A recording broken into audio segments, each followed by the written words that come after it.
This is our meal for today, and well, that's James's. His is bigger. And we're gonna put some tomatoes on the garlic toast.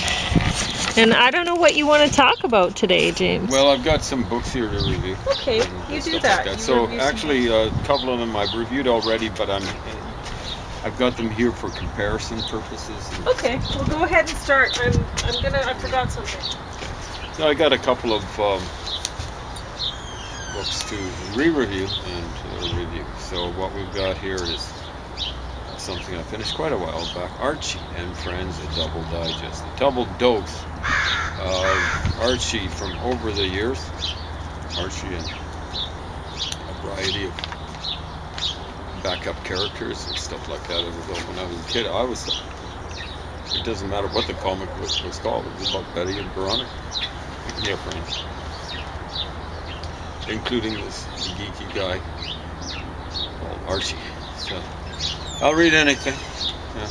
I'm counting this as one of the books I've read the last roughly a month. So since Christmas I've read 60 books. How about you out there? Yeah, we've been reading a lot because we don't have TV. Well, it's basically what I read all the time. Yeah. And it's because we don't have TV and we're just motivated too.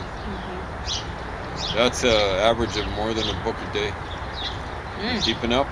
Because the thing is, if you don't agree with anything that I say, do you have the data to back up what your little opinion is? I say little because it's based on so little, I suspect. I'm going to tell you what I did. I made sort of a stir fry.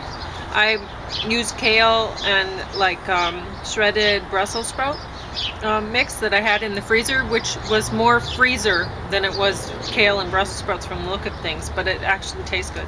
And I mixed it with, I fried with onions, so I have issues with onions, so I didn't take nearly as much of this as I gave to James. And some celery, and rice, and brown basmati rice and wild rice that were cooked. And then I mixed in, when it was done, I mixed in some pesto.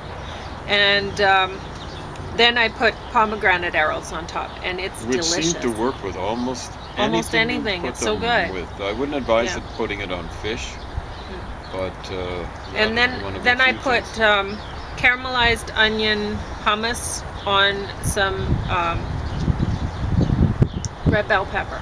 And I use most of the caramelized onion parts on yours so that I don't get too much of it. So that's our meal today, and it's actually really good, and it was easy. It looks awesome. I'm sure it's going to taste even better than awesome. That's pretty cute. Oh yeah, this is wonderful. So this is a keen color. Couleur. They even say color, not couleur. But it's a French publication. It says down here, Canada, 50 cents, and I thought it was about Canada, because here they're advertising one of their products.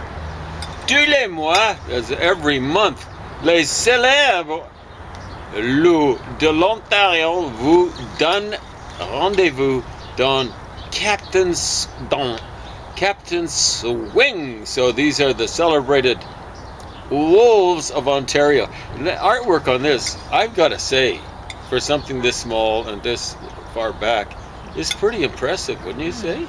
The Captain Swing, I presume that's Captain Swing there. That's really well rendered. So I thought it was from Canada, but I checked in. Yeah, it's in the back, and on the back page, and it says that it's, I believe, a product of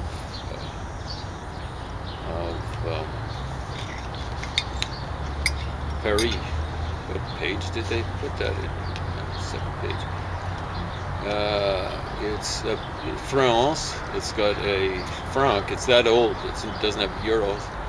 So it seems, it comes from Rue d'Aboukir, Paris. So it's a product of Paris, like so many things are in France. I find it impressive to look at the United States to see how many different places and how widespread they are, how far apart they are. when it comes to where things are published, especially university presses. It isn't all coming out of New York, the biggest city in the United States. It'll be, University of California Press. Sometimes that'll be Berkeley. Sometimes that'll be California. Every so occasionally it might be, like Sacramento, University of Davis, or University of California, Davis, which is near Sacramento, if I'm not mistaken. If I am mistaken, my apologies to you folks down in California. So yeah, what they've got here are a couple of different stories. One's about Akeem. And he's kind of like a Tarzan, but there isn't that much jungle, like No, there's a lot of boulders. Yeah, Maybe he's it's got a easier to draw bunch boulders. of simian friends, as ape-like friends for you folks that don't have much of a vocabulary, and they're talking apes and stuff like that. So they look so much nicer than Donald Trump, who's another talking ape. But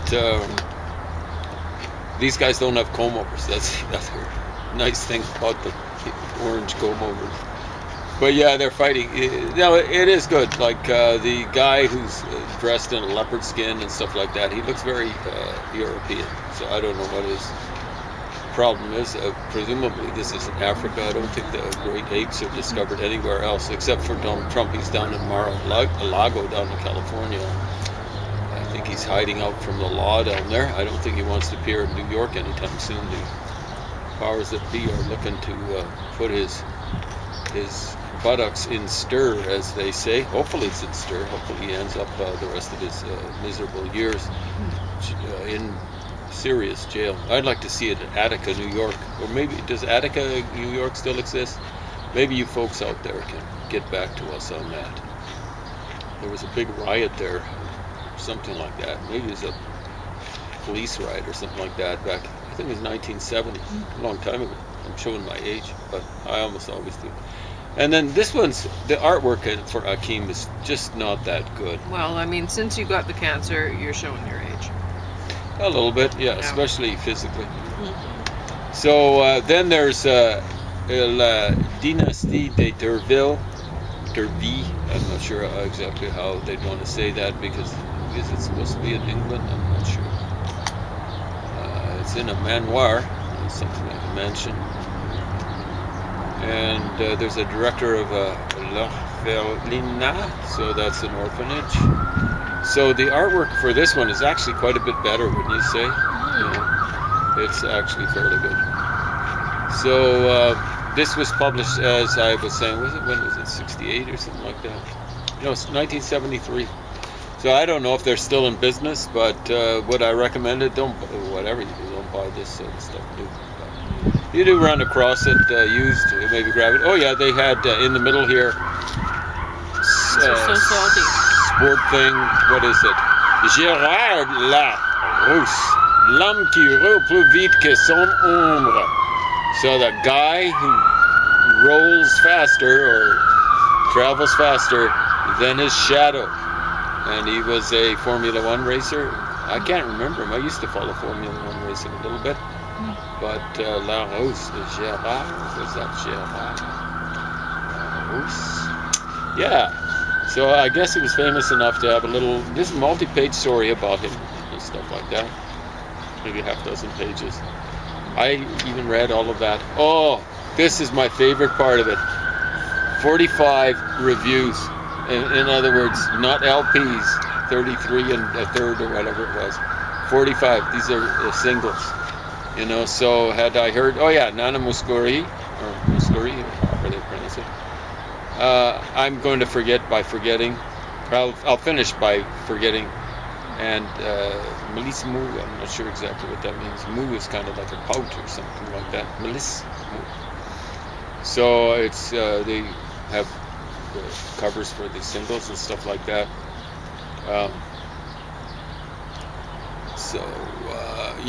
Patrick Jouvet, I like that, how he's got a kind of like an Irish name. It's not Patrice, it should be the French version of it. And he's looking very 70s, and actually Patrick Jouvet looks pretty darn good, nice head of hair on him. He knows what to do with the hair, unlike people who are running around in brush cuts and so on and so forth. Jimmy Frey or Fry. What is it? Michel Delpech or Delpech? Yeah, it should be Delpech or something like that. But Delpech. And Nana Muscari and late Poppies, the Poppies. So it's not the Poppies or Poppy family that came from Canada, Terry Jackson Company. Or I should say family, I think Susan Jackson is his wife. So, Septembre Noir, Décembre Blanc. So September black, December white. Maybe things got snowed on or whatever. So there's a lot of stuff in here, and again, it's not, don't buy it. But it was an entertaining kind of read. Artworks could have been better, but you know, sometimes the stuff you get from Marvel and DC or used to get wasn't that good. The rest of the stuff I'm going to be reviewing is about stars. I get stars in my eyes. That's actually because the chemo I take for it. So this one I haven't quite finished yet. I've gone through the main part of it, so it's a previewing. I previewed it before. It's awesome. Don't buy it new, but it's almost worth buying new. This is one of the Peterson's field guides. And almost anything they used to put up, maybe they still put up and stuff, is worth buying, almost worth buying new. Because, why wouldn't you buy that one new? Well, I just don't like spending money, but on new stuff, and you know, like it's to save the environment. If you can get one of these things used, why not, right? This was bought used, so you're saving a little piece of a tree or so on and so forth. But and I've reviewed this one before. This one is awesome. Got some kids. This one's almost worth buying. Find the Constellation, second edition. Maybe they've got newer editions of it to H.A. Ray or I'm not sure how to pronounce his name. So this is the sort of stuff, I'll read anything, right? This help identify the stars. This has got a lot of things. It's got stuff that you can use for looking at out of the skies, the moon, for example, telescope, so on and so forth. It's got the names of various features, many various features on the moon, like not just craters, but walls, mares. Of course, it should be automatic. There's not that nearly as many moons as there are, even the larger craters. So I'm leading up to this review, and it's going to be rather substantial. So I apologize if you've strapped for time out there in internet land, or whatever it's called out there, Interzone. So this is Volta Bad, and I've forgotten where Bada comes from. The name would indicate maybe Dutch, but probably more likely German. A life in astrophysics. So I'll show you Volta Bada right there. A Life in Astrophysics, and written by Donald E. Osterbrock. Osterbrock's almost certainly a German last name. Brock is maybe like a fels or something like that, a rocky outcrop or something like that. And I think the Brocken is that way in Germany. And Donald, Oster, Easter, or something like that. Oster, strictly speaking, I think means Easter in German. But so this is fascinating. It's got some major league pitchers. So this guy's an astrophysicist, and he was pretty popular in his time. Not nearly as popular as Neil deGrasse or Grassy Tyson, however they mispronounce his middle name. You've actually seen the great course with Neil deGrasse or deGrasse Tyson. Again, however they mispronounce his middle name. So one of the things I like here is it's got a lot of pictures. I love pictures, as you can tell from the fact that I will read the occasional. That's the first Archie Con. Don't misinterpret things. That's the first one I've read since maybe I was age 12, 13, at the early 13. So that's 55 years.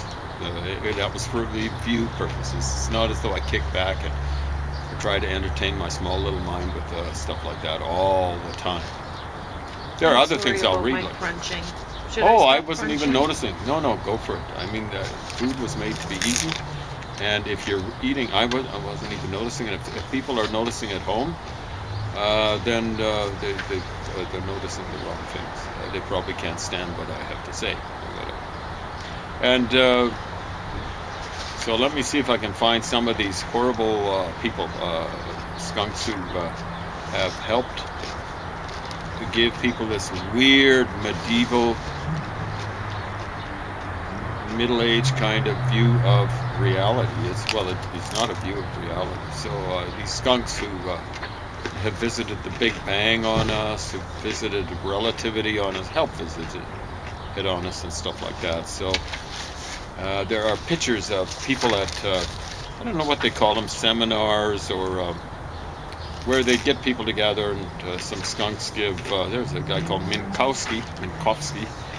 He's not the famous one who helped out with relativity. What's his name? Herman Minkowski. This is Rudolf Minkowski. They don't look as though we're related. Ruining his face with smoking. Let me see if I can. Herman Minkowski is considered one of the all-time great mathematicians, actually. He claimed that he's the one who came up with relativity. He died before he could really claim much about it. Quite young. He wore a pince-nez, a pinched nose kind of thing. Oh, this one has got some great pictures in this. There's Cecilia Payne-Gaposchkin, Arthur S. Eddington. Okay.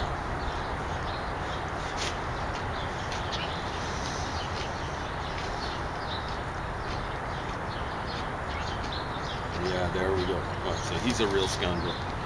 So, usually the people, oh my heavens, Chandrasekhar, he's a famous guy. He's had stuff named after him, Walter Bada.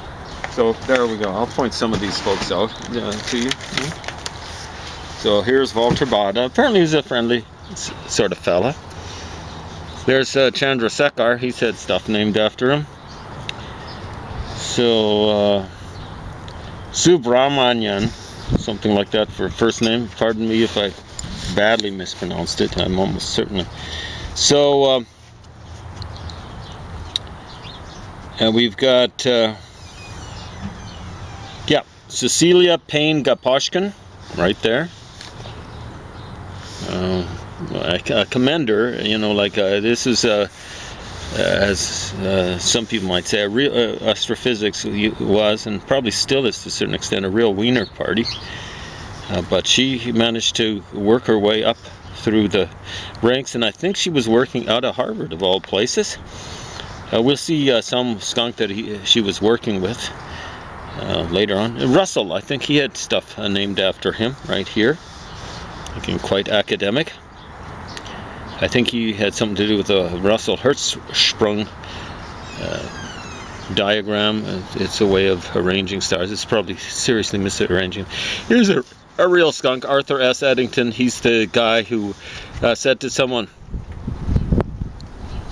you know, like someone said something to the effect of, you know, maybe only a dozen people understood, maybe 3 people understood Einstein's theory of relativity, and Einstein was one of them. And Eddington said, oh, who's a third? It's something like that. You know, in other words, he's the only one who understood it outside of Einstein. Arthur S. Eddington, what an idiot. So I gather he's the one that really got together the expedition that went somewhere, I believe it was in the Atlantic, to see the solar eclipse in 1919. I presume it was total, that confirmed Einstein's theory, general theory of relativity. You know that suggests that light is it can be deflected by light particles. Photons can be detected by gravity. Yeah, which is just, I'm afraid, garbage. So he's one of the scoundrels of astronomy. See if I can find some skunks here. Front row. They usually got the big skunks in the front row. No one terribly interesting there. Let's see if, oh yeah, there's a family, a couple of families in a family type of picture. Oh yeah, here we go. So Milton L. Humason, Walter Bade, and that's that Minkowski guy, Rudolph Minkowski. But here's a real skunk, Edwin Hubble Bubble, who was the guy who came up with what he thought was definitive proof of the Big Bang. I think the idea had been developed by a guy called Abbé Lemaitre, Georges Lemaitre. I'm not sure if it's Jules or Georges. I think it was Georges Lemaitre, who was an abbot. Abbé in French means an abbot. And so, of course, he'd want to believe in a Big Bang. The trouble with Hubble is he's looking at stuff out there that's red-shifted. Most of the stuff outside of our Milky Way is red-shifted, and the big trouble is, they're operating Einstein's theory of relativity, which has light being photons, particles, as well as waves. And so with that sort of stuff, you can only accept, because you're not accepting that there's any medium for light in a vacuum or outer space, or like a vacuum tube, or in a vacuum like there is in outer space, which is way more tenuous, i.e. thin, than a vacuum in a light. Than a vacuum tube. And so they're going, well, I mean, there's only one redshift that you can have, and that's based on the relative movement of objects, like the emitter of light and the receiver of light. And you see, for sound, there's two major sound redshifts, or the equivalent of a redshift. And for sound, there's one that is caused by the relative movement of source and receiver, or emitter and receiver. And then there's one that has to do with the movement of the medium. And you see, if there's a movement of a medium, and there's a medium between us and galaxies outside of our own galaxy, the Milky Way, then there's no Big Bang. There's no reason for it. The medium just has to be moving away from us toward the source. Why would that be? Because presumably we have something like a galaxy wind moving away from us. We are way bigger than the average galaxy out there. Way bigger. Our Milky Way. Not talking about the sun, the solar system. That's kind of like average when it comes to suns. But our Milky Way, our galaxy is huge. Presumably it has a huge, big galaxy wind heading away from it in every direction. So here's Martin Schwarzschild. How could it be in every direction? It just moves in every direction. Same sort of thing as the solar wind. Moves in every direction. Why wouldn't it be blasting off the sun in every direction? Oh. Huh? Okay. So Schwarzschild, his name means black shield. So there he is, looking very young and impressionable. So he's had stuff named after him.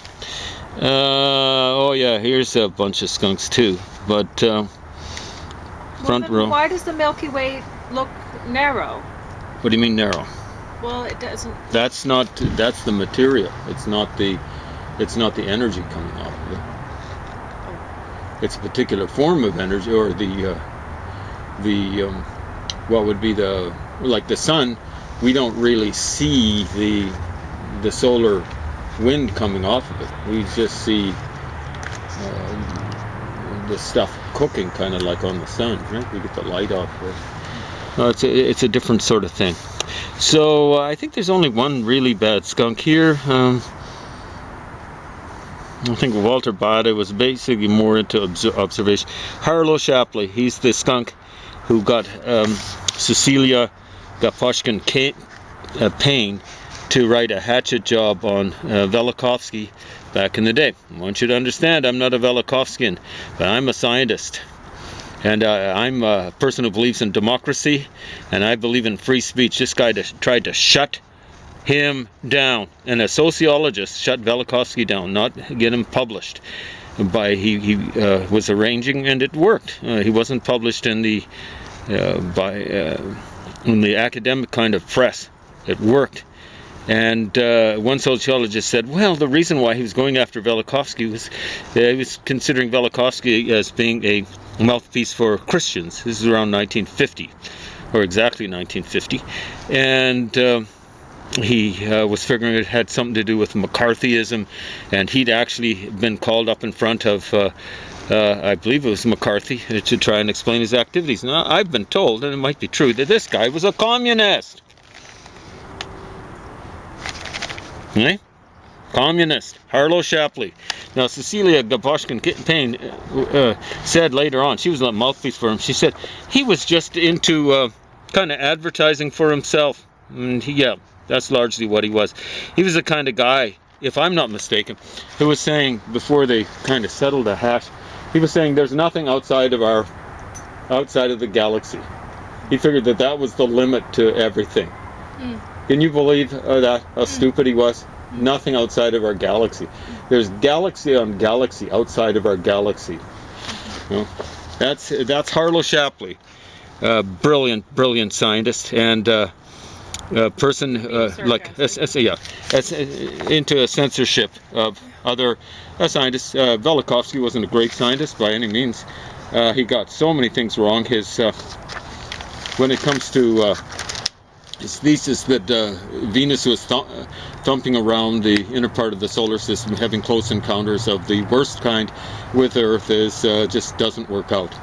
But when it comes to catastrophism, which was very unpopular, actually, yeah, he was right.